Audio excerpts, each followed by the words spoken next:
अब बड़ी खबर इस वक्त प्रदूषण पर सुप्रीम कोर्ट ने सुनवाई शुरू हो गई है। सुप्रीम कोर्ट के भीतर सुनवाई से पहले केंद्र और राज्य सरकारों का जवाब भी दिया गया है राज्य सरकारों की तरफ से, जिसमें पंजाब ने कहा है कि किसानों को प्रोत्साहित करने के लिए एमएसपी को प्रति क्विंटल 100 रुपए बढ़ाना चाहिए, लेकिन केंद्र ऐसा नहीं कर रहा है।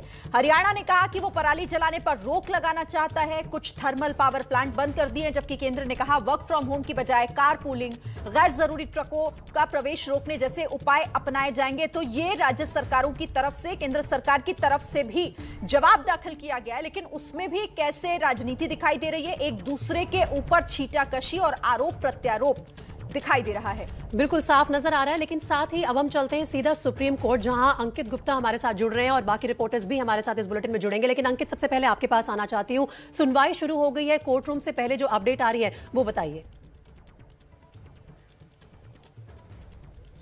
जी, फिलहाल सुनवाई को 15 मिनट का वक्त हो गया है और सुनवाई की शुरुआत किससे हुई? सुनवाई की शुरुआत हुई पराली के मामले से, क्योंकि जो सॉलिसिटर जनरल है यानी कि केंद्र सरकार के जो वकील हैं, उन्होंने ये कहा कि इस तरीके से जो है प्रचारित किया जा रहा है कि मैंने कोर्ट को गुमराह किया ये कह करके कि पराली का योगदान है ही नहीं इस प्रदूषण में। तो सॉलिसिटर जनरल ने कहा कि मैं साफ करना चाहता हूं कि पिछले 2 महीनों में पराली का योगदान बढ़ा है, लेकिन सिर्फ पराली ही एक वजह नहीं है। कोर्ट ने कहा कि हम आपके ऊपर यकीन करते हैं, आपने हमको गुमराह नहीं किया, जो तथ्य हैं वो आपने कोर्ट के सामने रखे हैं। इसके बाद में अभी फिलहाल जो सॉलिसिटर जनरल हैं यानी कि जो केंद्र सरकार के वकील हैं, वो उन सारे जो है बातों के बारे में या जानकारी दे रहे हैं जो कल बैठक के बाद में फैसले लिए गए।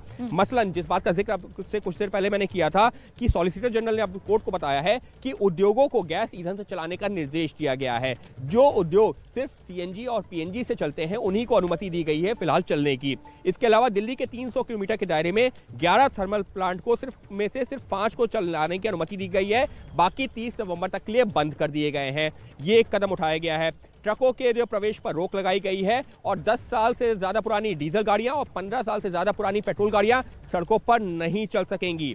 धूल कम करने के लिए निर्माण का काम का बंद किया गया है। सड़क की सफाई और एंटी डस्ट गन का इस्तेमाल किया गया है। इस सबके बीच में एक अपडेट आया है। सॉलिसिटर जनरल हैं, उन्होंने कहा है कि केंद्र सरकार के दफ्तर बंद करने से काम पर असर पड़ेगा, क्योंकि सुप्रीम कोर्ट ने कहा था कि क्या ऐसा मुमकिन है कि आप जो है वर्क फ्रॉम होम करवाइए एम्प्लॉइज से, जिससे कि वो कम से कम निकलें। लेकिन केंद्र सरकार के वकील सॉलिसिटर जनरल ऑफ इंडिया ने कह दिया है कि बंद कर अगर हम करेंगे तो उससे काम पर असर पड़ेगा। अभी कर्मचारियों को निर्देश दिया गया है कि वो कार पूलिंग का इस्तेमाल करें ताकि सड़कों पर गाड़ियों की संख्या में कमी आ सके। कार पूलिंग का निर्देश जारी कर दिया गया है कल ही, और उसमें यह कहा गया है कि अगर एक उदाहरण के तौर पर शास्त्री भवन में काम करने वाले जो अधिकारी और कर्मचारी हैं, वो अगर एक रास्ते से आते हैं तो वो 4 गाड़ियां ना ला करके एक ही गाड़ी में 4 लोग हो, यानी कि कार पूलिंग का इस्तेमाल करें। इससे काम पर भी असर नहीं पड़ेगा और सड़कों पर गाड़ियां भी कम होंगी। लेकिन सवाल यही है, जिस बात का भी आप लोग भी जिक्र कर रहे थे प्रीति और शिरीन, कि यहां पर एक दूसरे के ऊपर आरोप प्रत्यारोप चल रहा है। पंजाब कह रही है कि ये करना चाहिए था, केंद्र सरकार नहीं कर रही है। केंद्र सरकार कह रही है आपको ये करना चाहिए था। हरियाणा कह रही है हम ऐसा करेंगे। यूपी कह रही है हम करेंगे। दिल्ली कह रही है कि ऐसा ऐसा होना चाहिए था, अब हम करेंगे। तो सवाल ये है कि अब हम क्यों करेंगे? हमने आज से 15-20 दिन पहले क्यों नहीं किया? और ये तब हुआ है जब अभी 2 दिन पहले सुप्रीम कोर्ट ने फटकार लगाई थी, और उसके बाद में अब आनन फानन में ये दिखाने की कोशिश हो रही है कि अब हम ये कार्रवाई करेंगे। और जिस बात का अभी कुछ देर पहले आप लोग भी जिक्र कर रहे थे, आदेश जारी किया गया स्कूलों को बंद करने का, लेकिन स्कूल खुले, उनके पास आदेश नहीं पहुंचा। तो ये कहने की बातें कुछ और है, सुप्रीम कोर्ट को बताने की बातें कुछ और है, और जमीन पर अमल कितना हो रहा है वो हमको दिख रहा है। अमल की बात आप कर रहे हैं, जिस तरीके का जवाब दिया गया है राज्य सरकारों की तरफ से, और केंद्र सरकार ने जो कहा है कि हम क्यों ना इसके बजाय ये करें कि हम कार पूलिंग की व्यवस्था को लागू करें, लेकिन क्या ये वाकई मुमकिन है? इस सिस्टम को लागू करना, इस व्यवस्था को लागू करना आसान हो पाएगा? और क्या कोर्ट ने इस पर कोई टिप्पणी की अभी तक?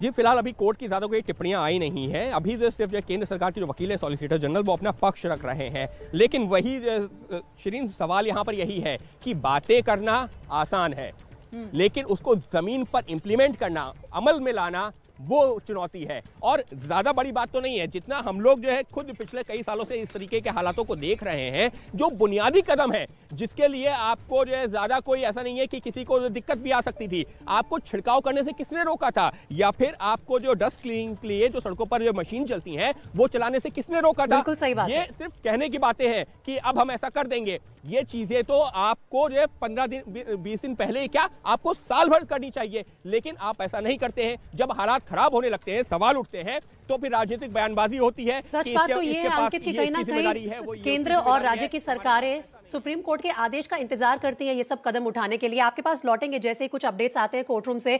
बाकी दोनों रिपोर्टर्स का भी रुख करना चाहूंगी और निवेदिता शांडिल्य जो है वो आईटीओ से। अच्छा बताइए अंकित, बताइए क्या अपडेट आया, बताइए।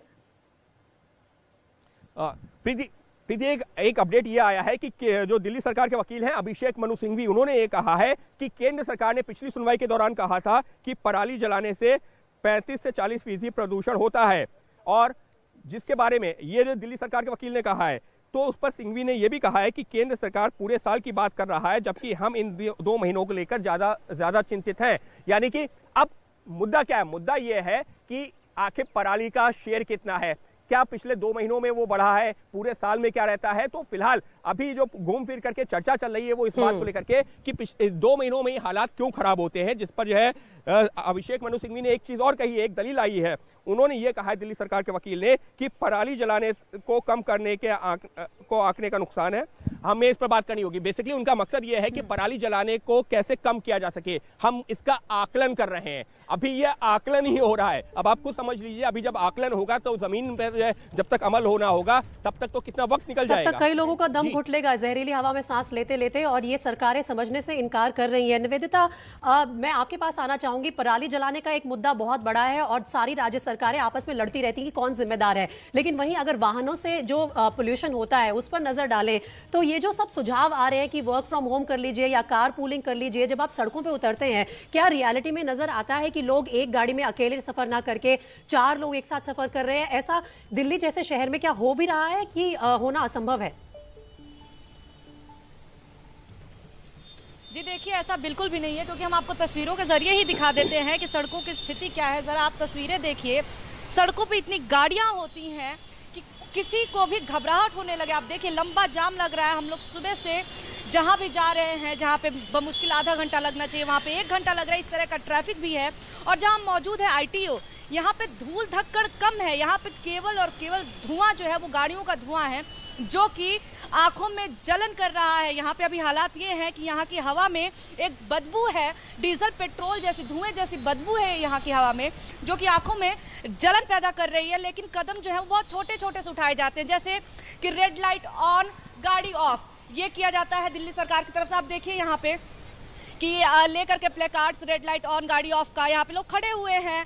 गाड़ियों को बोला जा रहा है कि ठीक है आप गाड़ी थोड़ी देर के लिए बंद कर दीजिए। लेकिन ये उपाय कितना ही कारगर होगा तब जबकि आप देख सकते हैं कि गाड़ियों की संख्या इतनी होती है सड़कों पे कि चलना दूभर होता है। तो ऐसे हालात में छोटे छोटे उपाय करने से कुछ लागू कैसे किया जाएगा, इस पर हमला नहीं। हर कोई अपने ऑफिस दफ्तर की तरफ निकलता है, तो अगर उसके पास गाड़ी है तो वो कोशिश यही करता है अपनी गाड़ी से निकले। तो आप आखिर ऐसे में लोगों को समझाएंगे कैसे? अभिनव का रुख कर लेती हूँ। अभिनव, क्योंकि नोएडा से हमें लगातार अपडेट दे रहे हैं। अभिनव, आप लोगों से भी बात कर रहे होंगे, क्योंकि सरकारों की तो अलग अलग दलीलें, लेकिन लोगों की दिक्कतें क्या है और उन्हें क्या समझ आता है कि सरकारें उनके लिए कुछ कर भी रही है प्रदूषण को लेकर, या हर साल की तरह इस बार भी वही स्थिति? जो नोएडा का एयर क्वालिटी इंडेक्स है वो अगर दिल्ली की तुलना करें तो यहाँ का एयर क्वालिटी इंडेक्स 517 है। यानी कि मैं अभी जहाँ पर खड़ा हूँ, मेरे पीछे स्मोक टावर है, इस हवा में सांस लेना मेरे लिए काफ़ी खतरनाक है। वो जो बारीक कण है मुझे दिखाई नहीं देंगे, लेकिन यहाँ का जो प्रदूषण का लेवल है वो बहुत खतरनाक है। अभी डीएनडी के पास स्मोक टावर आज इसका शुभारंभ होगा, लेकिन इस तरह के स्मोक टावर से क्या होगा? जब एयर क्वालिटी इंडेक्स ही 517 चला जाएगा तो ये 1 किलोमीटर तक काम करता है, लेकिन उसके बाद क्या होगा? मैं आपको कुछ दिन पुरानी बात बताऊं तो आनंद विहार के पास भी एक स्मोक टावर है। जब हमने वहां जाकर एयर क्वालिटी इंडेक्स चेक किया तो कोई खास परिवर्तन नज़र उसमें नहीं आया, कि उसमें सिर्फ 50 या 60 पॉइंट का अंतर था कि आनंद विहार ISBT पे जो 400 AQI था वो स्मोक टावर के पास जाकर 350 हो जा रहा था जी। तो कहीं ना कहीं स्मोक टावर कुछ एक सीमित क्षेत्र तक, जैसे ये फिल्म सिटी को मदद पहुंचा सकता है, सेक्टर 15 को, लेकिन उसके अतिरिक्त कोई खास फर्क इससे पहुंचने वाला नहीं है। हालांकि एक प्रोटोटाइप है, उसके बाद ही निगरानी के बाद तय किया जाएगा कि कितना काम कर रहा है, उसके बाद इनको आगे लगाया जाएगा। जो यहाँ के लोग हैं वो बता रहे हैं कि किस तरह से जो अस्थमा के मरीज हैं वो इनहेलर लेकर चल रहे हैं। इस वक्त सभी के लिए हालात काफी खराब हो रखे हैं। अभिनव, निवेदिता और अंकित, आप तीनों बने रहिए हमारे साथ। ये हमारी आज की बड़ी खबर रहेगी और जो कुछ भी अपडेट आ रहे हैं सुप्रीम कोर्ट से लगातार अपने दर्शकों तक पहुंचाते रहेंगे।